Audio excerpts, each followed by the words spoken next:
Oh, I want to talk about my friend Bud Munster who Yes. died. My friend Bud Munster died, and Bud is a character from the show. He's my friend Joe's father. I got in 2 boating accidents with him. We used to drink together and do cocaine and take pills. And he died, which is very sad because he'd never stopped doing that, which is not advisable.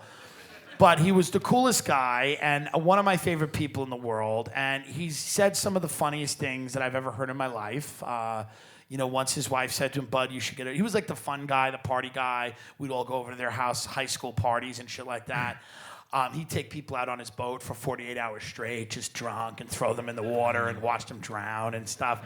He was a good guy. He loved freedom, People don't value freedom anymore. These TikTok scum and everyone else. But Bud, his wife said to him once, his wife goes, why don't you get a fucking job? And he looked at her, he goes, what am I going to work like some loser?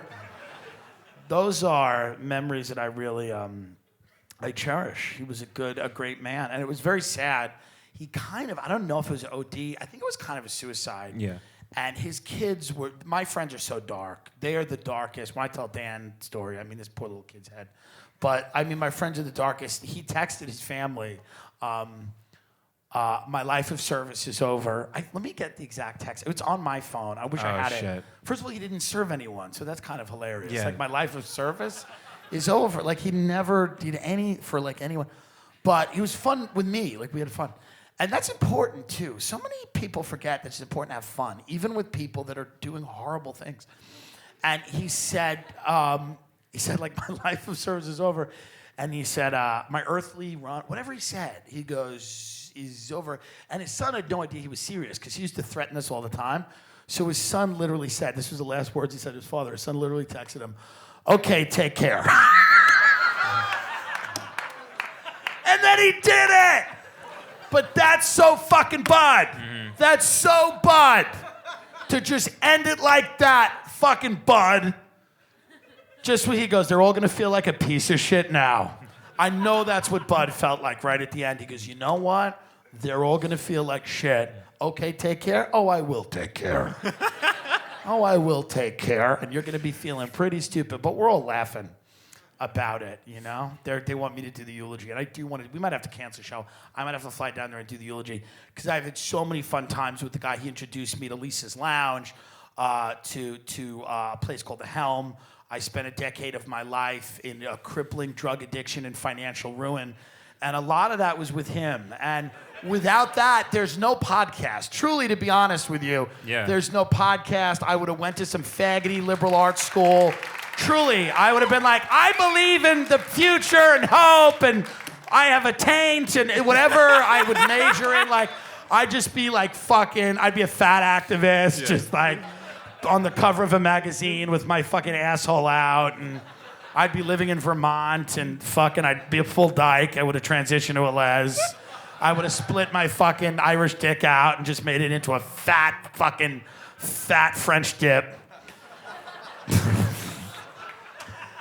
And I narrowly avoided that fate. Okay? I could have came out of the closet easier, when I was younger and been happy and, been financially stable and had a good life, and, man, we would all not be here.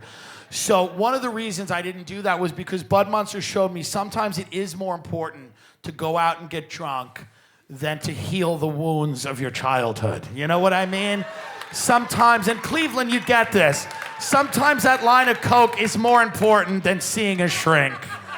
Sometimes that OxyContin is just what you need. You don't need to call an old friend. Do you understand?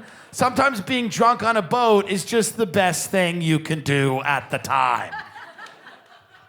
Bud Munster was a guy that went with me every day to a murder trial that changed my life. Because after the murder trial, I said, I'm going to sober up.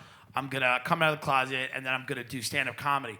But I was 25 years old. I was the same age as you, literally, And Bud came to the murder trial every day with me because he was unemployed, and he didn't have anything to do. And he loved murder trials because they're really fun. And they're interesting, and if you ever get a chance to be a juror on a murder trial, do it. Not one of these dumb things where like somebody slips and falls into Wendy's and they're like, I want 80 grand, who cares? But it's, I'm talking, this was murder, torture, rape.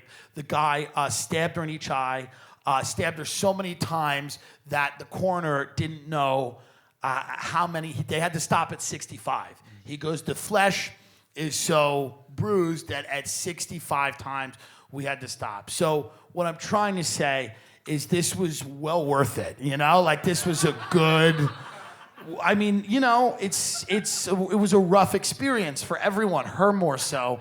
I did a lot of sitting and judging, which is nice in a jury box. You sit and judge, and I would crinkle chips, you know, as the coroner was saying this, I'd be like, I'd be like, and there was a laceration on each eye. And Bud would be sitting in the back. They thought Bud was a member of the family. They let Bud in the sentencing. They let Bud go in the sentencing. Because they thought Bud, every day Bud would come to, and then after, we'd go to lunch every day, and then after the trial, we'd drive home and get drunk, and then tell everyone at the local bar everything that was going on with the trial. We'd like update them. We'd be like, oh, they fucking brought this expert in, and whatever and shit, you know. And the guy was really guilty. I'm not super sure about that, but he was like, he looked weird. And he's in jail, life plus 50, but whatevs. And Bud was a real big part of my life because he was there, and we'd go to the trial every day, and then he went to sentencing. We went back for sentencing. Me and Bud went back for the sentencing. The jury came back. So it was like a big deal on Long Island. You could look it up. You know, don't overturn it or anything. But, and then Bud went to the sentencing. And then we went out afterwards, a few days later, we were on his boat, and we crashed into the piling of a bridge. And we fell off the boat, and then we're like both bleeding, and he looked at me, he goes, you can't hang out with me anymore. And I said, why? And he goes, I'm trying to kill myself. Like, he said it very seriously. He's like, I'm trying to kill myself. And then it hit me, I'm like, oh, he's trying to kill himself. You know what I mean? Like, this is not fun for him. He's in the depths of an addiction, but it was also a little fun. But it was like, you know, and then I forgot what I said. I probably said, okay, take care. But at the end of the day, I don't know what I said. But, and then the last time I saw him was with you. Yeah. And you had met him briefly. I did, yeah. And what were your impressions? It's not the most surprising thing. Yeah. You know, like, he didn't seem super healthy. You know, yeah. Like, you ever seen the movie Adaptation? Yes. What was that actor? Chris Cooper, Michael Cooper? Yeah. That guy? Chris Cooper. Like, yeah, This Chris is Cooper. a Dan Carney basic bitch simulation. This is when he does. It's an Academy Award-winning film. I know. This is when Dan will Kind of be look like him. But have you ever seen fucking American Pie? You know Stifler's mom? Yeah, well. But no, I know. What do you... You kind of look like him, but like with less ambition. Bud had lived a wild life. He had like sold blow with like George Young back in the day. He was hanging out in Fort Lauderdale when it was like called Fort Lauderdale because there were so many Quaaludes there. He spent a lot of time in Florida. You know, it really didn't work, like rarely worked, barely worked, didn't really work, didn't have jobs, which I always liked. I like people that don't work. I think they're fun. Have you ever gone to someone's house a Tuesday at 11 a.m. and they're there? There's something nice about that, right? Isn't there something nice when someone's there at 11 a.m. and they'll just like, yeah, if you want to do something? I'm like, yeah, fucking let's do it, you know?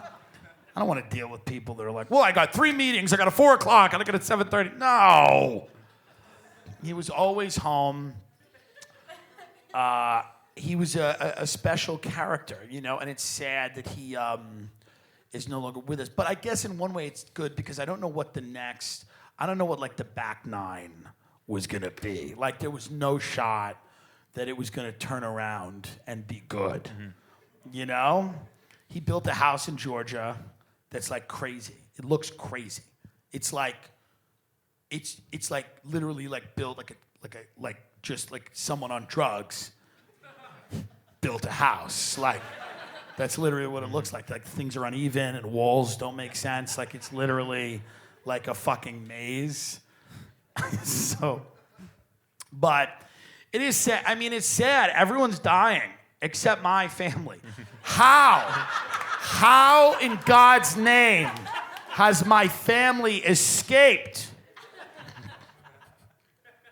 what has come for everyone, you know? Cleveland, it's an honor to be here. You know, this is a real world-class city.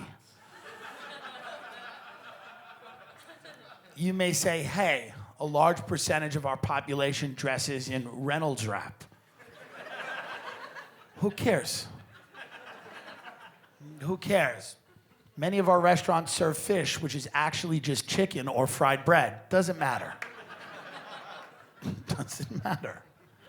Doesn't matter. It's gonna turn around. I believe your time is coming. You know what I truly believe that Cleveland, like, its best days are ahead of them. But I also believe that about Bud Munster. Thank you guys so much. You're a lot of fun. Thank you guys for coming out. We got a stand-up show. You guys rock. Ben Avery, Dan Carney. Follow these guys. Thank you so much. We really appreciate it. Have a good night.